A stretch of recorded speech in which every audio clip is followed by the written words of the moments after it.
Hello friends, അസ്സലാമു അലൈക്കും. അപ്പോൾ സിമ്പിളായിട്ടൊന്നൊരു ഈവനിങ് സ്നാക്ക് ഉണ്ടല്ലോ. അതിന് വേണ്ടി 2 കപ്പ് അരിയാണ് എടുത്തത്. അത് നന്നായിട്ട് ക്ലീൻ ചെയ്തെടുത്തതിന് ശേഷം ജസ്റ്റ് ഒന്ന് ഡ്രൈ ആവാൻ വേണ്ടി വെയിറ്റ് ചെയ്യണം. ആ ടൈം കൊണ്ട് ഞാൻ മധുരത്തിന് ആവശ്യത്തിനുള്ള ശർക്കര കട്ട് ചെയ്തെടുത്തിട്ടുണ്ട്. 150 ഗ്രാമാണ് ഞാൻ എടുത്തത്. പിന്നെ അരമുറി തേങ്ങയും തിരികെ എടുത്തിട്ടുണ്ട്. പിന്നെ വേറൊരു പാൻ വെച്ച് കൊടുത്തതിന് ശേഷം പാൻ നന്നായിട്ട് ചൂടായതിന് ശേഷം ആ അരി അതിലോട്ട് ഇട്ട് കൊടുത്തു. ഇനി അതൊന്ന് വറുത്തെടുക്കണ കാര്യം കുറച്ച് ടാസ്ക്കാണ്, കാരണം കരിയാൻ പാടില്ല, നല്ല ടൈം എടുക്കും.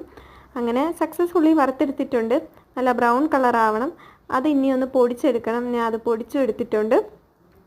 ആ ടൈം കൊണ്ട് ഞാൻ കട്ട് ചെയ്ത് വെച്ചിരിക്കുന്ന ശർക്കര 1 ഗ്ലാസ് വെള്ളം ചേർത്ത് ജസ്റ്റ് ഒന്ന് ഗണാഷാക്കി എടുത്തിട്ടുണ്ട്. അതിലോട്ട് കുറച്ച് ഏലക്ക, അതുപോലെ 1 സ്പൂൺ നെയ്യും, പിന്നെ നിങ്ങൾ തിരികെ വെച്ചിരിക്കുന്ന ആ തേങ്ങയും കൂടെ ഒന്ന് ചേർത്ത് കൊടുക്കണം.